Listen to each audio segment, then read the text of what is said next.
Hello and welcome to episode 14 of ERRX.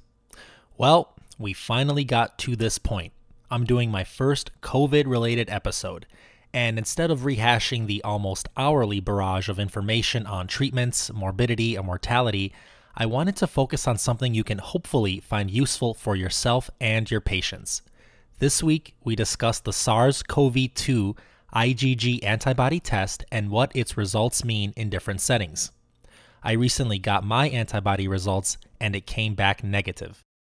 Serologic assays for SARS-CoV-2 help us determine whether or not the individual being tested was ever infected, even if they never had any symptoms. These tests do this by measuring the host's immune response to the virus. Almost all people with functioning immune systems will develop some sort of immune response following SARS-CoV-2 infection. This means that our bodies will produce IgM and IgG antibodies within weeks of illness onset.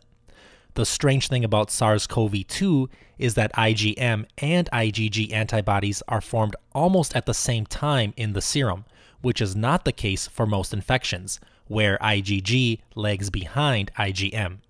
However, how long these antibodies remain detectable is not known. Recurrence of COVID-19 appears to be uncommon, possibly due to the development of these antibodies. However, we do not have definitive data on this at this time, and these tests should not be used to determine absolute immunity from future infections. What these tests do is help determine how much of a population has been infected.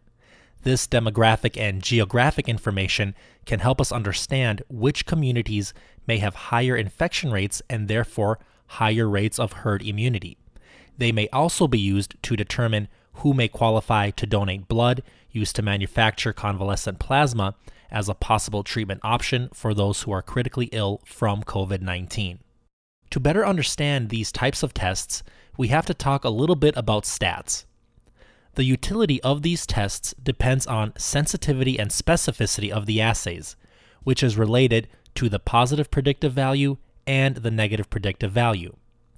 As a quick review, sensitivity refers to the ability of a test to detect something if it is truly there.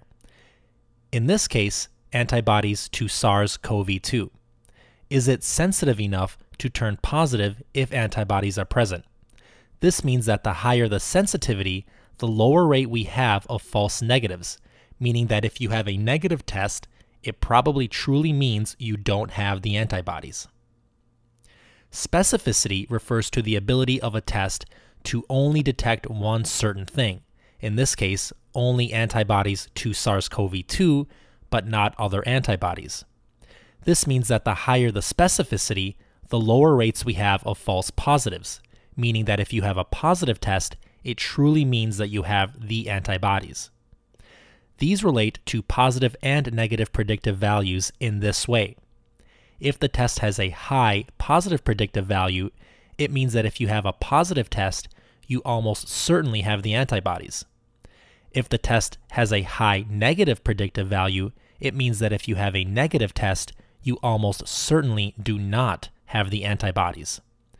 To throw a wrench in this, these values are determined by the percentage of antibody-positive individuals in the tested population, otherwise known as the prevalence of the disease. For example, in a high prevalence setting, the positive predictive value increases. However, in a low prevalence setting, the positive predictive value drops because there are now more false positive results. Said another way, the fewer people who have the antibodies in a population, the more likely it is that an individual's positive result is wrong. And in contrast, the negative predictive value is higher in a low prevalence setting and lower in a high prevalence setting. I hope all of that wasn't too confusing. Suffice it to say that we really need to understand not only our facility's antibody test, but also the prevalence in our community. As far as the test goes, the one we use at my site has a 99.9% specificity and a 100% sensitivity for detecting the IgG antibody.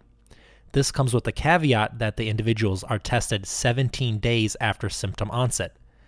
To note, the earlier we test post-symptom onset, the worse the test does, as there has not been enough time for these antibodies to form. In terms of prevalence, in most of the country, including even the heavy hit areas, the prevalence of the antibody is thought to be low at less than 5% to up to 25%. So testing at this point likely means that there are more false positive results and fewer false negative results. I live in Minnesota, and as a very rough estimate from the Minnesota Department of Health, we have at this point tested over 600,000 people, and over 37,000 of those have had a positive PCR. This is approximately a 5% prevalence, but once again, this is only a very rough estimate.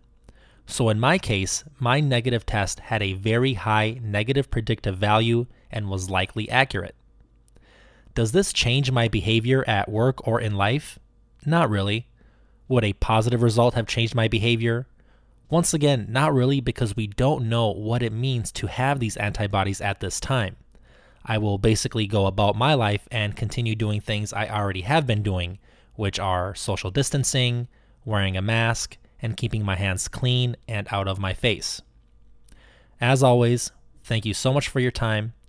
I'll post a great article and a fantastic visual from Scientific American magazine that also describes what I went over in this episode onto errxpodcast.com and the ERRX Podcast Instagram page.